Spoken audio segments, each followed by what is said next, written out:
Hi, this is Amanda Fugate Moss with Driving the Daisies, and I am here today with my special guest, Kitty Norton. And if you are a caregiver or you've been a caregiver, you know that it gets heavy at times. And it's so incredibly important to take care of your health and to find the humor in all of it. And so today I'm going to be talking with Kitty Norton, and we're going to be covering a very important topic with caregiving. If you've met caregivers, you know that we all have poop stories. Yep, you heard that correctly. Poop, otherwise known as crap, dung, doo-doo, caca, whatever you want to call it. And so today we're going to be talking about poop. So I'd like to welcome Kitty Norton of Wine, Women, and Dementia. Hello, Kitty. Thank you, Amanda, for having me. Good to see you again. You too.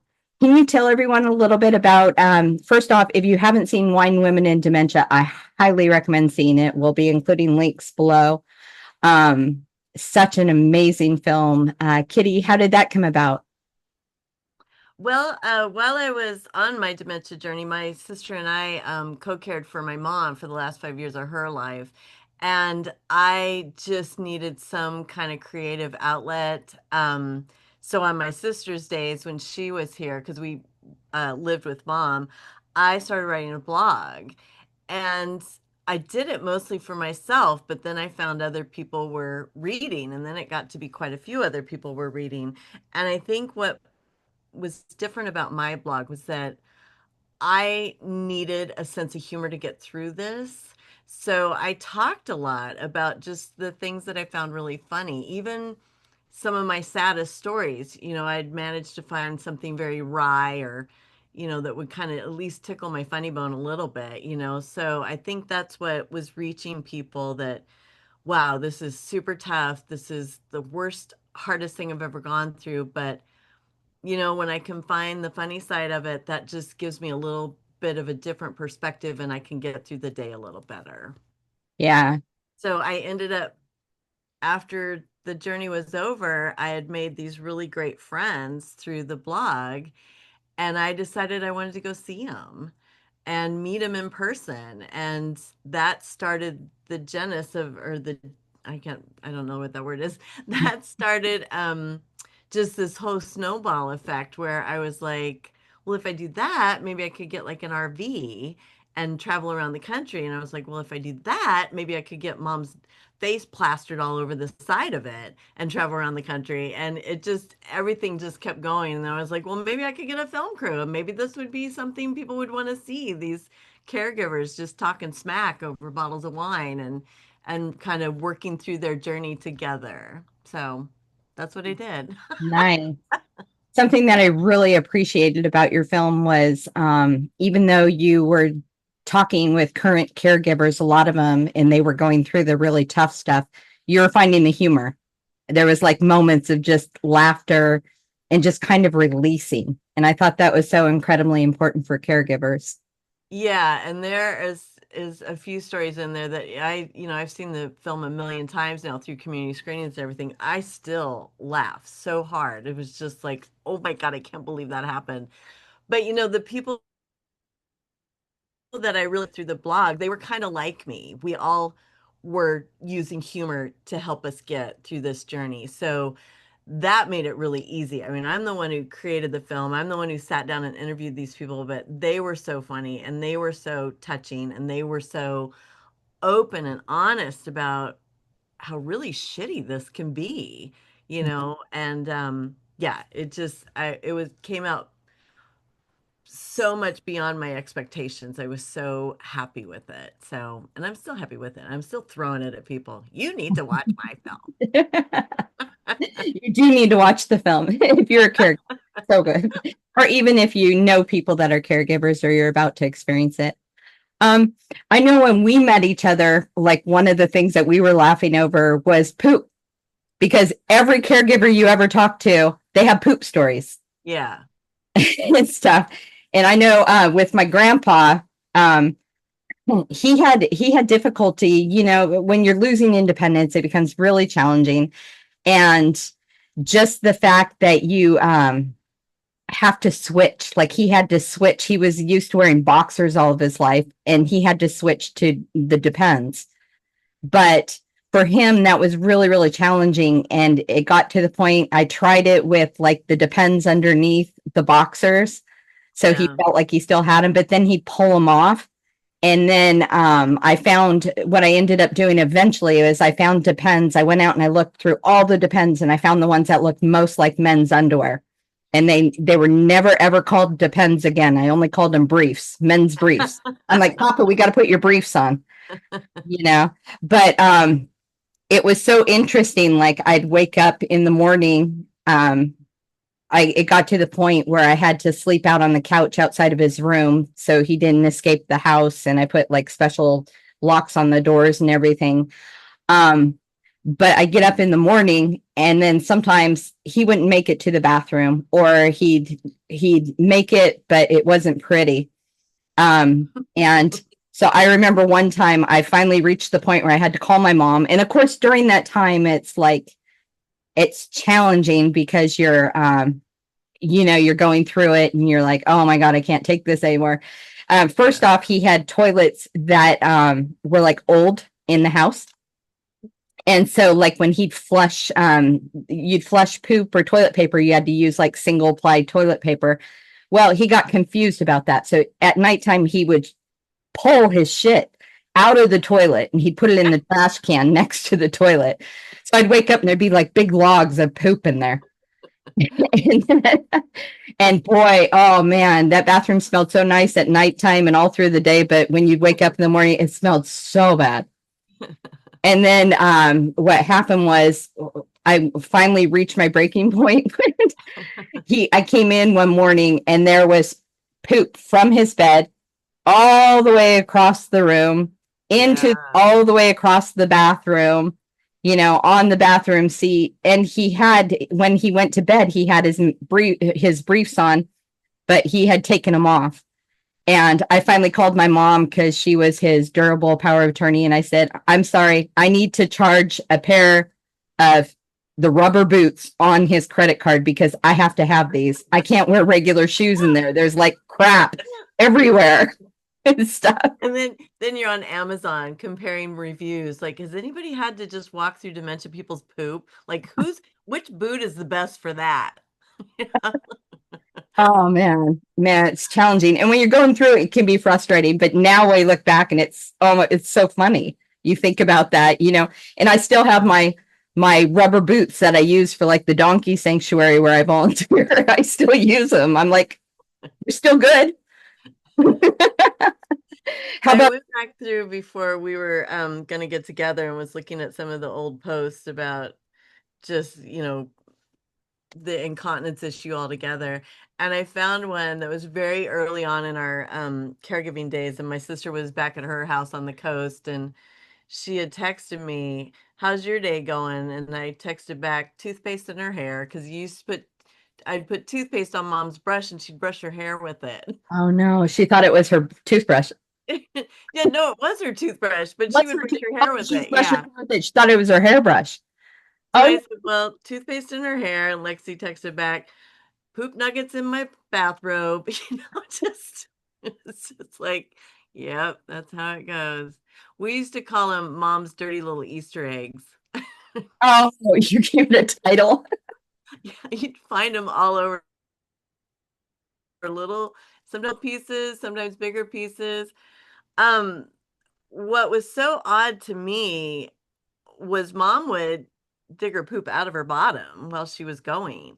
And I don't know if it was because she just felt this uncomfortable sensation happening at the bottom of her torso and she was trying to get through it faster, or I'm really not sure why she was doing that. But you'd just find she would just go around and deposit it into garbage cans, or you'd find it stuck in a corner, just over the place. I was like, oh my God, mom.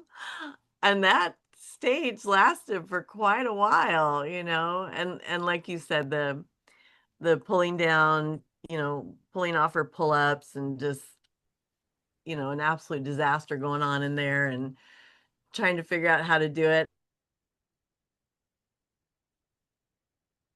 There were times when it wasn't frustrating. I was furious, and to try and find my way out of that because I'm so angry with her and it's not her fault, but just being like, oh, I am going to kill this woman. If she puts her poopy hands in my hair one more time, I am going to just strangle her, you know. It's the So, confusion. They get confused. Yeah. yep, yeah, about a lot of things, but poop's one of the hardest ones to accept when you're in the middle of a situation. I remember when I was on tour there, one of my host families, she was taking care of her mother-in-law. And they used to find, I don't know if you ever found this, they used to find like little rolled up pieces of toilet paper all over the house.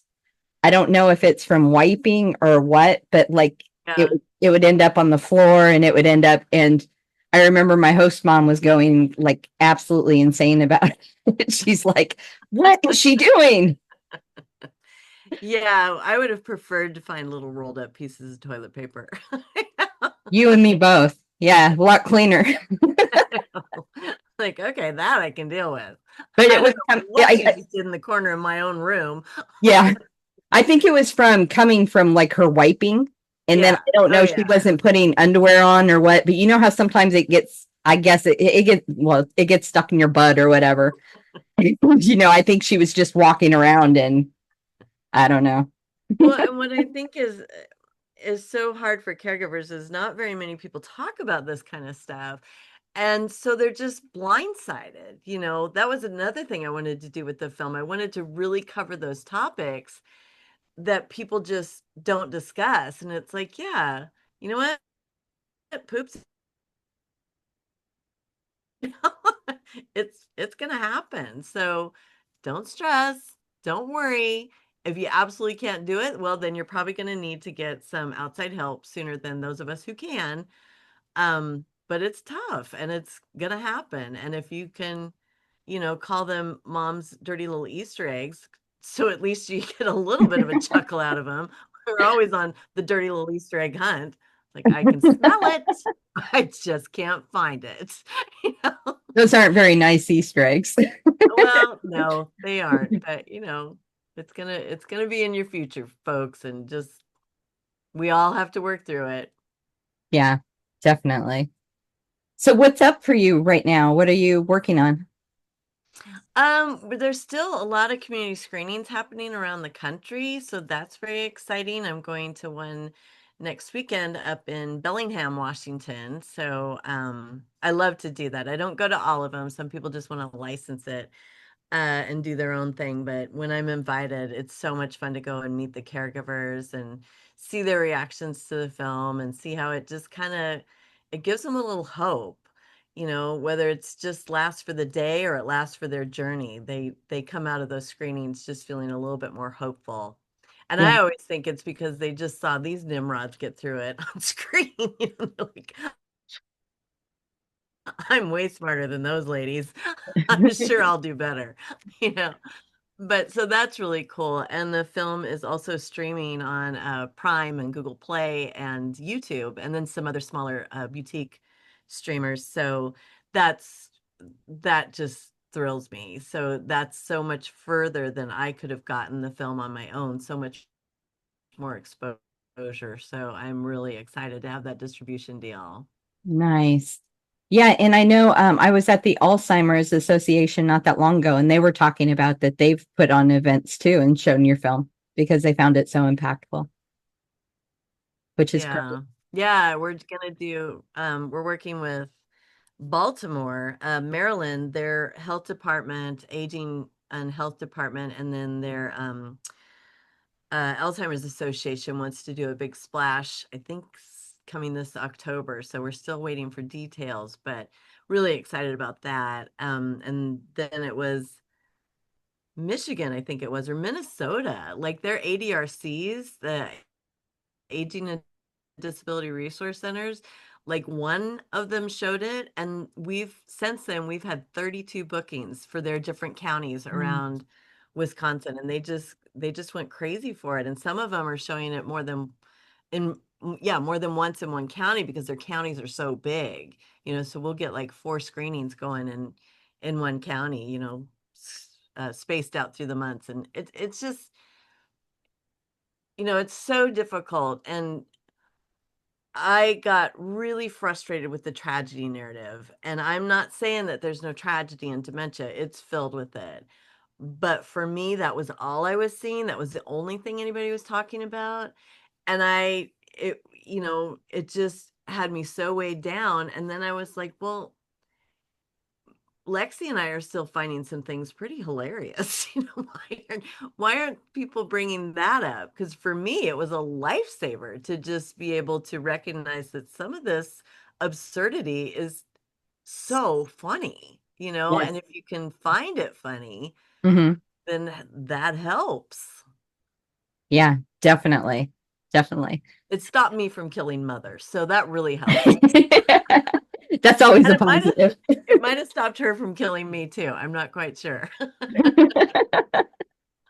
Well, thank you so much. If you would like to view Wine Women in Dementia, you said it was on Prime. We're going to have some links to this. You Yeah. mentioned Prime. Prime, Google Play, YouTube. I think it's on Tubi. Um, yeah, the distribution company kind of sends all the tentacles out, so I'm not always aware where it's playing, Where but it's I know it's playing. in the Yeah, US, some in Canada. I had a couple people in England able to watch it, but it's kind of hard to get that information from the distributors where it's at, but it's out there. nice. Excellent. And if you'd like to support Driving the Daisies, you can watch the campaign video on this channel. I was a caregiver for 2 years for my grandparents who had dementia and Parkinson's. And I wrote a 6-part limited series. We're going to be shooting the pilot episode. We're raising funding right now. You can support us at GoFundMe. You'll find the link below this. And you can find other videos about the subjects and about finding humor and love in caregiving because it's so hard to be drawn down and pulled down with the daily tasks of being a caregiver. And also, you and I met because we live in the same city, Yeah. but I had seen a little one of your promos for Driving the Daisies and the humor in it. I just thought that was so funny. And to do a series, I thought was such an amazing idea. I still think that. But so we ended up being able to get together in person, and just we didn't even stop talking. We were just laughing about this, laughing about that. So I've been so impressed and thrilled that you're getting this done. I just think this is going to be fantastic for other people, just to show that different narrative, and get it out there for other caregivers to understand. There's a lot of ways to get through this journey, and most of them Definitely. suck. Yeah, definitely. And you're never going to get out of the total suck, but there's some other ways to help you. Definitely. Well, thank you so much for being on here today, Kitty. Thanks for having me.